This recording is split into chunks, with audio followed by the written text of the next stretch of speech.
Welcome, Keller ISD teachers, to our November Kickstart Your Learning. We are excited that you're joining us today. We have an amazing topic for you. As teachers, we all have to provide our students accommodations and modifications. So we've got two amazing and fun guest speakers to show us ways to do this in Canvas. I mean, why not work harder, not work smarter, not harder? Today, we've got Shannon Bryant, who is our virtual and blended learning coordinator with us. Hello. We also have Sandy Fant, also from virtual learning. She's our compliance facilitator. Hello. And my name's Christy Harold. I'm a facilitator for educational technology. And we also have Sarah Smith, Misty Shea, and Laura Gonzalez here as support and help. They'll be moderating and helping us through the training. Thank you guys for being here. All right, we're going to do a little bit of housekeeping as we get ready for this Kickstart Your Learning. If you've never joined us for a Kickstart before, we need you to be able to see the chat window in YouTube. So most of you should see the chat window to the right of your video screen or possibly at the bottom if you're on a mobile device. If you see the chat window, you are ready to go for this training. If you don't see a chat window, I'm going to give you just a couple of easy steps to open up that chat so that we can communicate with you and you can engage in the learning today. So if you have no chat window, you're going to start at the top right on your profile or your avatar, and you're going to click it, and then you're going to choose Create Channel. Once you get to the next page, you're going to select on the Use Your Name column or square, and then finally Save and Continue. Once you follow those steps, you might have to refresh your window or even go back to the link that the training is at today, which is www.kellerisd.net/kickstart. So following those steps will open up your chat window, and then you can engage with the things we're going to talk about with our fun speakers today. The things that we would like you to do while you're training here is we would love for you to watch the entire live event. We'd also like you to go ahead and start introducing yourself in the chat window at the beginning of the event, which is now. So let us know you're here. Let us know your name and what campus you're from. And then during the event, if you'll post at least one comment or question in the chat box, which is why we opened that up, we'd love to hear what you're thinking about what you're hearing. And we may even ask you some pointed questions to engage you. At the end of the event, we're going to give you a link to a Google form. You'll fill that form out to get your hour of EQ credit for being here today. Also, if you didn't know, our past Kickstart Your Learning events are always stored on our YouTube channel at the same link you used to get to this training today. So fear not, if you missed one that you want to go back and watch from the past, they're all there. All right, we're going to go ahead and segue into our event today. And we've got, again, Shannon Bryant and Sandy Fant with us, and I'm going to let you ladies take it away. Thank you so much. This has to be the funnest thing I've done all day. I just want to let you know, I've been looking forward to this. It's very exciting because when you are able to do some things with technology, such as accommodations and modifications, it can free you up so you can focus more on instruction in the classroom. And that's what I personally love about it. So let's look at our topics that we're going to be looking at. We're just looking at really 3 accommodations that can be done, but I'll reference some other ones. First of all, we're going to look at putting students in sections for grouping them by their accommodations, which will make it easier when you're in assignments to modify those assignments for the students in the section. So that's the second one that we'll do. But in that, it's not really just extended time. It can be giving them a modified assignment. It can be giving them teacher notes, things like that. So we'll address all of those.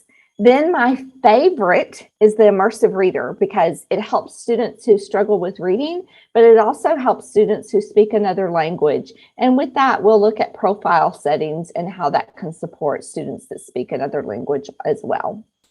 So it is me taking over the the screen share. So we're going to go to my class here. I've got one of my courses pulled up, and you can see right over here on the left-hand side at the bottom, you click on settings to get to your sections. So once I've clicked on settings, here under sections, I've already created 2 sections based on accommodations. So if you have anything else like shortened assignments, oh, I know I misspelled that. Glad we're not taking off for spelling today. So once I have the sections, then I can group students by what their accommodations are, and that just saves you time later on. Now, don't worry, only the students themselves, and if they have a parent that's moderating them, can see that they have been given those accommodations, which really is a good thing. That way parents know that you're doing them, but also the other kids in the class can't see, so you don't have to worry about confidentiality. So how do you put students in this group?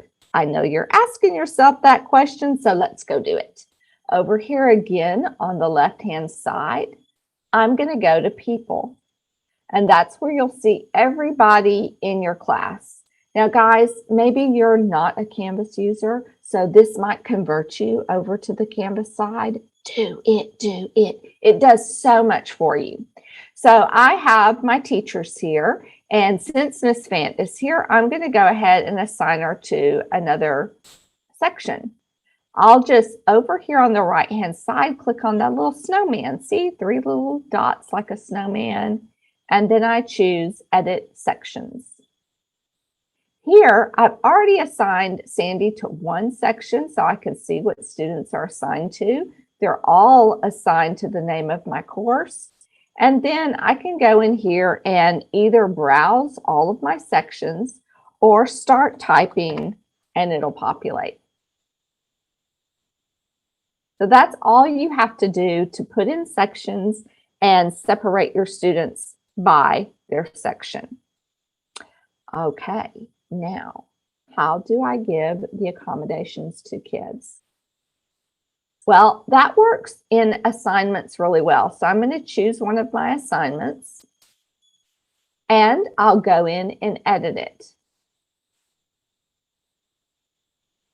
This assignment has been assigned to everyone. Down here, I can see that. And let's give them a due date of today. So now I need to take my extended time students and give them a different due date. So I'll click down here on Add, and I'll put in my sections. Notice how the drop down reminds me of what I have. So maybe I want to do my extended time students. And then I would just choose a date, 2 or 3 days, whatever their accommodation is. It's really that simple, guys. Sandy, how have you used this? Because I know you used this a lot when you were teaching virtually last year. Yes, we used sections to give extended time, just like as Shannon has shown. You can also do this in quizzes. You can assign sections in quizzes to, let's say you wanted to give extra time. Let's say the class has maybe 45 minutes to an hour to take the quiz, and then you want to give extended time for students who have the accommodation of an extra period or extra 2 periods at the end of the day. You can set time for that during quizzes.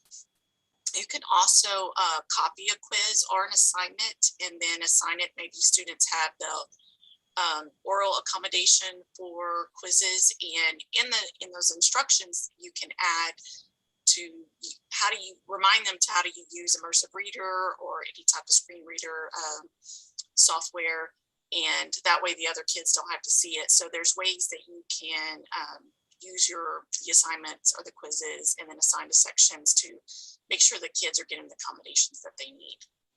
I'm so glad you brought up quizzes, because as you can see, it's the same way, use it the same way. So you could create one quiz and then copy that quiz and modify the second one and only assign that second quiz to those students who need maybe shortened multiple choices or things like that. Putting kids in sections from the beginning or as you receive additional accommodations really will save you time. And think about this. You have documentation that you did the accommodation, and also if it did or did not benefit the student, which is great to take to an ARD. Love that. My diagnostician mom just went, "Woo, girl, that's got it." I think that's what she said anyway. But I think it's great that Sandy pointed that out, because sections can only be used in assignments and quizzes. So even if you're giving instruction, you might want to consider using assignments for kiddos so that you have that section feature. Assignments also will show up on their calendar so they can know about it. But maybe you're thinking, I don't grade the instruction. Well, no problem, Bob. I got you. If you go all the way down to the same place again, display grade as, I just click on not graded. And the other thing I like to do is up here in parentheses next to the title, I would put instruction or lesson so they understand that. Woo! I said a lot of words. If you have questions, you can put them in, but I want to move to the best, immersive reader. So immersive reader doesn't appear on all pages, but it appears on more pages than it used to. And immersive reader is also in Nearpod, because I heart Nearpod. If you decide to embed all of your instruction in a Google slide, you'll need to use something like Google Read and Write, because you won't be able to access immersive reader in that Google slide. Okay, here is what the icon looks like. So anywhere students see this, they'll be able to access all the tools that I'm about to show you. And it's amazing. So I have all of my words here that I need read to me.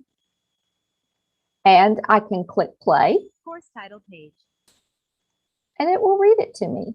I can also change how fast it's read to me, and if I want it read in a male or female voice. And that alone makes the teacher's heart go, wow, that's amazing. But there is so much more.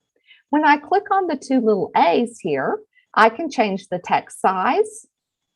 I can change the spacing, the font, and for your dyslexia students, you can change the color fill in the back. So cool. And we're not even done. Now I can color code the parts of speech. I can separate the words by their syllables. And this little book is my favorite. When I click on the little book, I can focus on one line at a time or two. I used, when I was a little kid, I had to use the two bookmarks like this because I was a slow reader. I know, you can't believe it because I'm so awesome now. But I used to use that, and this does it for a student virtually. You can also turn on a picture dictionary, but the best is yet to come, because look at all of these languages it will translate it to. So it'll actually be read in, let's do Russian and see what it sounds like. So fun. A guide for training and coaching teachers and cheerleaders. Oh, maybe I didn't hit enter. Well, Norwegian? Yeah, sure. Okay. Leaders. Start your course by clicking on the module style. Add your picture. 201904261_131140. I promise you, it works. We just tried it. By word. Oh, that's why, because I have by word in. JK, make sure you do that. You need to have the by word turned off. Look at that. So now, whole document, and boom. I was just seeing if you were paying attention. You passed the test. Good job. Last thing I want to show you is if you get a student in that speaks another language, you'll notice that the immersive reader really just read the text that I had put in myself. It didn't change what's on the left and the right-hand side, but a student can change just their Canvas, right and left-hand side, those things that are populated with Canvas, by Canvas or the district, by going to their profile. And this is a fun little thing to show them. Plus, it takes a lot of that work off your shoulders. So now I'm going to go to settings. Sandy knows to really pay attention here because sometimes I get lost. Oh, there it is, Sandy. I found the button I always can't miss. Thank you. It's because you're here. You just gave me moral support. So I'm going to click on Edit Settings. And then I've got over here, Language as a Default. Now, I said I wasn't going to change it to Chinese like I did earlier, but it's kind of pretty, so I'm going to do it again. After I have chose my language, I just click Update Settings. Now I'm going to refresh.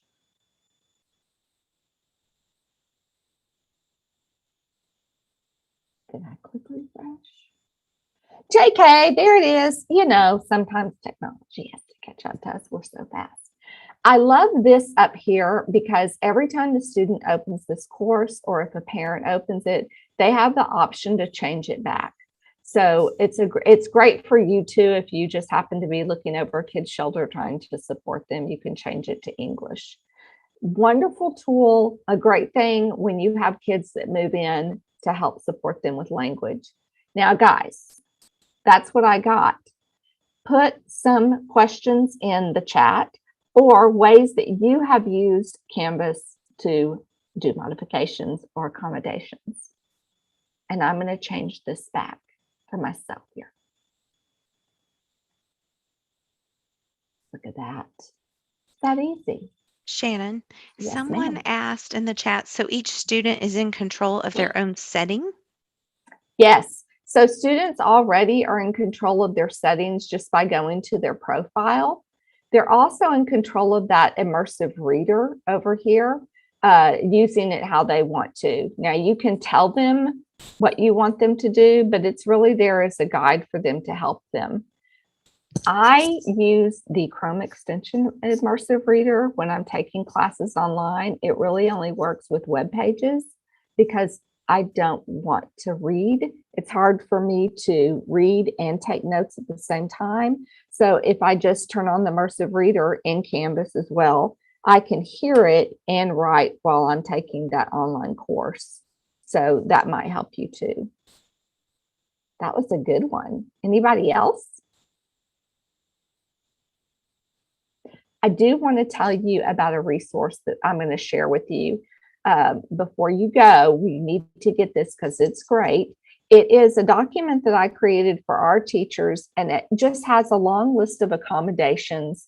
I got it off of a national special education website, and I took all of those accommodations and I put in if Canvas did it, how they would have done it, and what a teacher would need to do, if anything.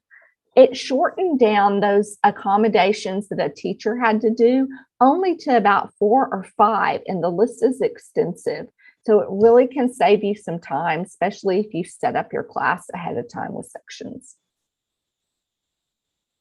Any other questions? Well, things I want you to think about. There are a lot of Chrome extensions that can help with those accommodations as well. We have Google Read and Write. So if you did use a slideshow in your Canvas class, they could go to Google Read and Write to have that translated. But there's also text to speech is a Chrome extension. So if students have that accommodation where they need to speak and then have it typed for them, they can do that too. Lots of great things out there. You might even want to consider going to YouTube and finding an immersive reader tutorial and putting that in your Canvas class up at the very top so they can go back and refer to that resource on how to use it. And that way you're not constantly having to model how to use immersive reader to your class. Sandy, do you have anything to add about accommodations? No, I think you did a good job explaining it. I know that it did help us a lot, like Shannon said, with documentation, making sure students had the accommodations that they needed. And, just making sure that students understand, that they do have that extended time. Sometimes when you assign a kid, the 19th, some of the students ask, well, I know I get extra time. And I go, well, that is your due date. So sometimes you have to explain that to them, but that you do have extended time. So that due date that you do see in Canvas is that extended time piece. So sometimes you do have to explain that to the parents and the students so that they know that. But other than that, the sectioning and assignment accommodations has worked really well in the virtual. I'm glad you brought that up, because that's been the biggest hurdle that we've seen, is that because the accommodation is met so seamlessly, parents aren't always sure that it happened, because we did it without the other students knowing. So putting them in that section, and then maybe at your open house or your parent night, or even in your ARD notes to that ARD, letting them know when you look at the section, you will see the accommodation that's being met. That way that they know it's happened. So a little parent training and a little student training, but really not that much, because it's all done on the back end just with clicks. I mean, OMG, how much time would you be saving? Guys, I know building lessons in Canvas takes a lot of time, but having that built on the front end can save you so much time. Think about this. When your kids are working in an LMS that already has your lesson designed by you, you're still teaching, you're able to work with those kids that are in small groups or needing help or more assistance. And we know that is so big right now with learning gaps. You're also able to differentiate for those kids that want to move ahead. So embrace whatever LMS you're using, design in that your lessons so that students have that. And then when they're out or emergencies pop up, you're covered. And that's the most important thing, taking care of you guys. Any other questions in the chat for me? Let's see. A lot of love for you guys. Lots of shout outs for Google Read and Write and Immersive Reader, which I agree. I feel like we have those tools. Why not? We need to be using them, right? Yeah. They're available. Kids are needing them. So please, teachers, don't forget that they're there. Let's see. Do you have to give the accommodation to a section, or can you give it to an individual student?